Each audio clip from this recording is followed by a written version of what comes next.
Welcome back to TWU Local 591 Podcasts. My name is Gary Scheibel, your local president. This is our weekly membership video update podcast.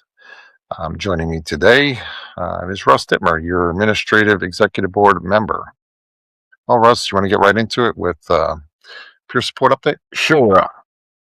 An issue with American Airlines medical benefits, the Plus Plan, and the LHRA and HRA reimbursements was discovered. These issues usually come about because of medical provider coding the medical reason incorrectly. Our EAP peer support folks are getting the correct information, and we'll provide more information once we have verified what those correct codes are. Also, for voluntary union insurance benefits, if you have questions or need to file a claim, a reminder to contact the benefits counselors at EFP 1-844-606-0524 to have them help you. If you experience any issues with filing a claim, please contact Benefits Coordinator Tony Lepore. He will work to help resolve the issue as those come up once in a while. I'm going to jump right into safety, Gary. For the month of January, this is not good. We had 72 AMT injury reports. We had 23 MLS injury reports, 14 facilities mechanics were injured, and 5 GSE mechanics. Overall, that's over 3.5 injuries each day. That's just crazy. As an example, 2 of the really extreme ones, not your normal, your slip, trip, and fall. One member had their pants catch on fire when they were standing near a ground power unit. And another example is where an AMT installing an oxygen mask had a static discharge that caused the oxygen to ignite inside the aircraft. These are just 2 examples, and the details are still coming in. And this is important. We really need to refocus on safety and compliance. Again, this is the 3rd time in about the last year or so that the company has posted on the TechOps homepage with messages reminding us slow down and read all work instructions. That's the message from the company for both compliance purposes as well as for safety reason. The message is critical. What this really means is the company messages to take the time to do the job right and do it safely. No shortcuts and no workarounds. As history has shown that doing it right and doing it safely will result in far fewer injuries and far fewer compliance issues than what we're seeing right now. Last, we're getting reports that the company is moving away from using the premise medical provider in more and more stations. If you're notified of this by mail, email, or other, make sure you submit your request to get all of your medical records sent to you from them. We're being told the instructions are in the mailing, and remember, those are your medical records. Make sure you capture your medical records. It's your right to them. Gary? Thanks, Russ. Yeah, grievance update. So early this week, the International TW International confirmed to me that the association has requested 4 more contract-related grievance arbitrations. What this does is start the process of the company and the association striking for an arbitrator for each case, and after that is done, arranging to schedule the arbitration dates with each arbitrator. The 4 cases are, and I'm just going to paraphrase here the substance of what the grievances are, but the one is the company continuing to violate the inspector scope of work by failing to use inspectors for scheduled inspector work, primarily at stations that do not have staff inspectors. Company is also violating the MLS workers' scope of work by directing, sending, receiving parts to vendors, primarily MRO, who's called drop shipments. And this other grievance, the addition by the company doing this, the company is also violating the AMT inspector scope of work for inspecting all received parts prior to adding them to the inventory as serviceable. Another one was the company's violating the MLS workers' scope of work by using vendors to transport parts in a number of situations. The last one is the company is violating provisions of overtime and qualifications. That's primarily in the basis. by bypassing AMTs for overtime opportunities by management adding specific qualification requirements, which was not agreed upon by the associations in negotiations.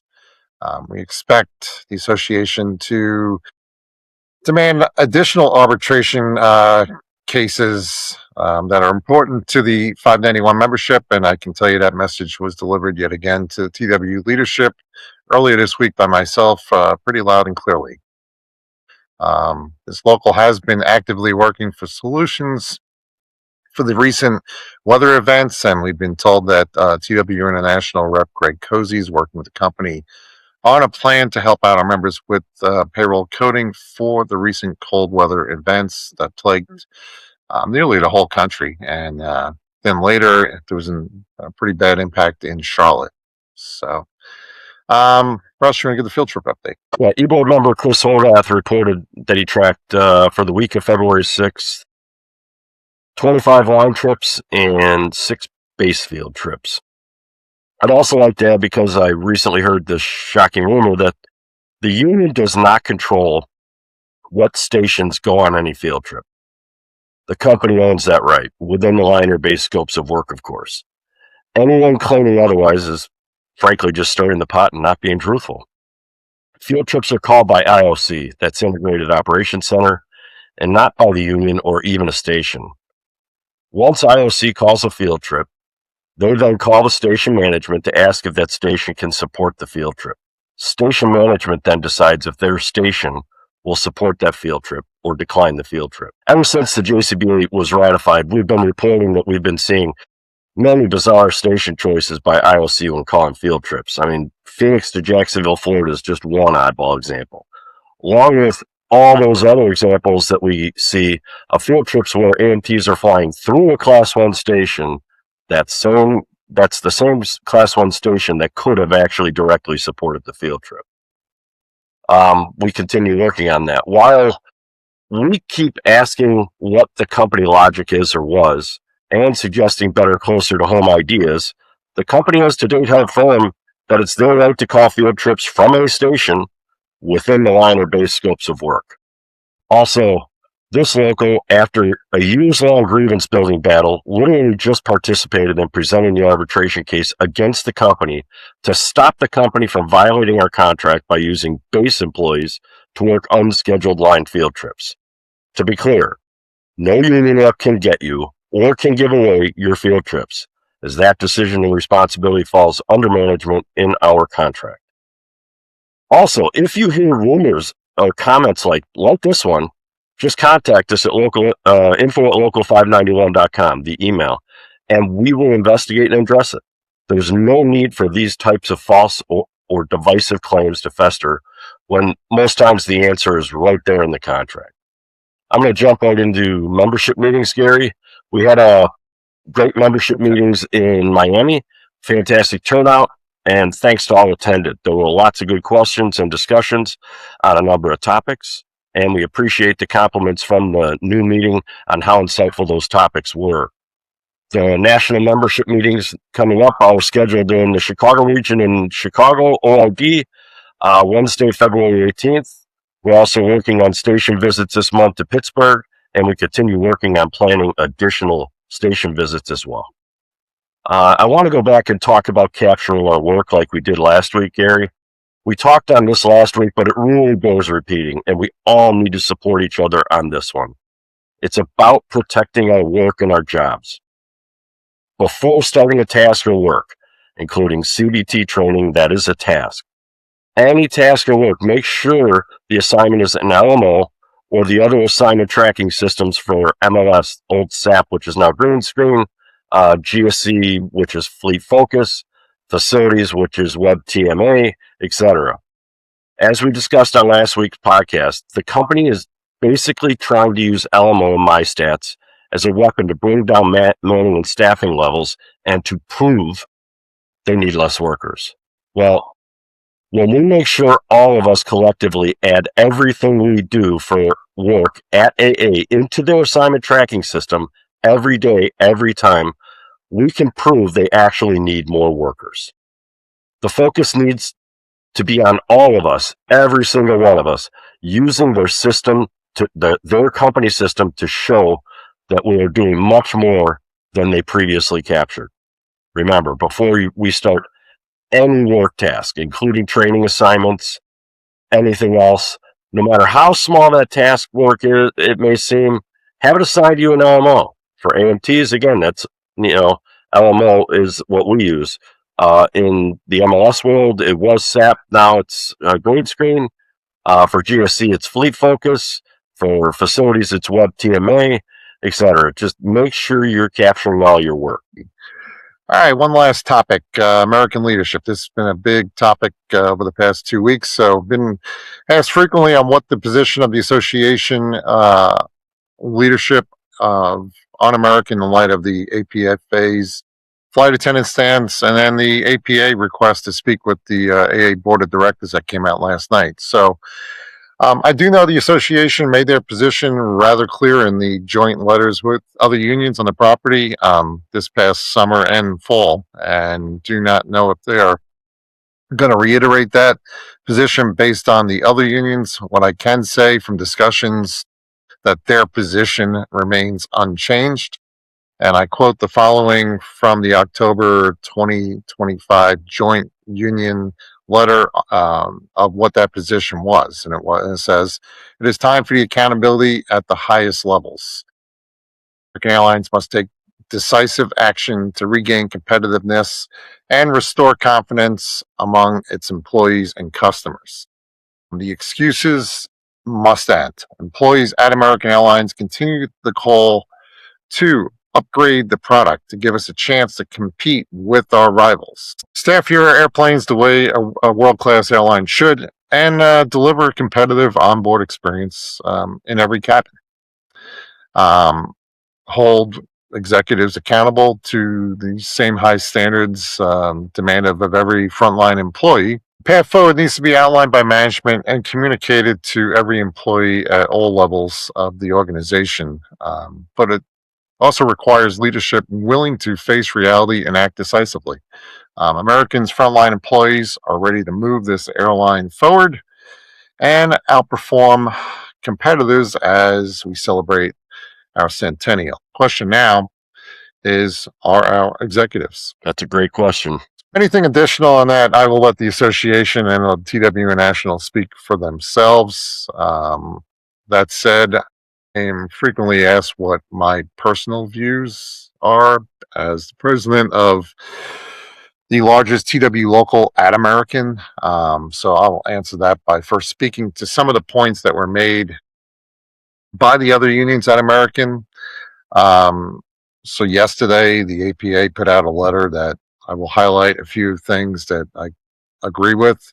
One, our careers are intrinsically tied to the fate and performance of this once great airline. This goes obviously without saying, and would think that all members agree. And to add on to what I said last week, it often feels like the frontline workers are the only ones that clearly understand what the APA says here and clearly want to do better by our customers. APA also calls for American to restore the pride across the organization. Well, instead of pride, we're now enduring a lack of trust in any of us by tech op management by adding tracking systems that pressure mechanics and all workers, for that matter, to make numbers look better and not where our concentration should be, and that is on the airplanes. Pride, to me, is restoring a maintenance program that we were all were proud of, and some even bragged about the program to our family and friends. I mean, it was a program built upon making sure we had the best flying machines in the world by accomplishing a very robust preventative maintenance schedule, and more importantly, the parts were always readily available to accomplish the work. Tracking systems do not add pride; they actually do the opposite. APFA, for them, recently said the following: Americans' hardworking employees want nothing more than to see this airline lead the industry, and we are ready to make that happen. But leadership has failed to clearly define our brand, articulate who we want to be as an airline, or provide staffing tools and resources necessary. I agree wholeheartedly with this statement. I mean, all of us, we have a vested interest in the success of our employer. That's obvious. And to that, it's been a long time since we led the industry and called ourselves something special in the air. Yeah, Gary, I'll add on to that. My wife is a flight attendant at American and a proud APFA member, and she was very pleased to see her union coming out and expressing such frustration from the point of view of those in the cabin serving the passengers. It is frustrating for them, just like it is for us. Yeah, and going back to something special in the air, I'm not sure if any of our executives work for that airline. That was also was called the on-time machine back then too. That's not to say that union management relationships back then were great under those slogans. Far from it. But we knew the direction the company was going and sort of product, and we also had a robust maintenance program to support those slogans. I mean, it was a product that sold itself, and it was one to be proud of. Now, and really since the merger, what is that direction? 1 week we're competing with Spirit, next week Delta. Now we're going to beat United. What will next week be? We don't know. So the APFA, that for their part, they go on to say that quarter after quarter, executives leave employees to carry the weight of their mismanagement while American falls further behind. I agree. It is not a secret that decisions by management has put us in circumstances we find ourselves in. The stock buybacks in the $12 billion range a decade ago being the biggest highlight or low light, whichever way you want to describe it, since the merger. There's a list of issues, and those who work here know what they are, so I'm not going to waste everybody's time going through them again. What I will say and end on is a quote from the joint union letter, and that is American Airlines must take decisive action to regain the competitiveness and restore confidence amongst its employees and its customers. Hopefully, the board of directors takes the pleas of the unions to heart. You have anything on that, Russ? Absolutely, Gary. The frustration, it spans all work groups, not just within the association, within TWU, APFA, PACCO, APA, go right down the list. They're all equally frustrated with this, like CBA, the IBT. It's just across the board. We need a change in direction to bring our airline back. And then you even hear the same frustration from lower levels of management, although they're not allowed to speak to it. So yeah, we hear that a lot. Yeah. All right. One last reminder.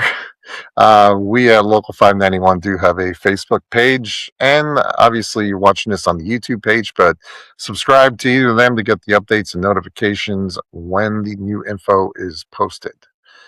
So that is our podcast for this week. Anything else for us? No, thanks for listening to this longer than usual podcast, but it was a lot of really important information that we needed to get out to you on a broad spectrum of topics. Okay. So as always, any thoughts, issues, suggestions for future podcasts, please send them to info@local591.com. Hope all of you have a great week, and please stay safe. Stay safe out there.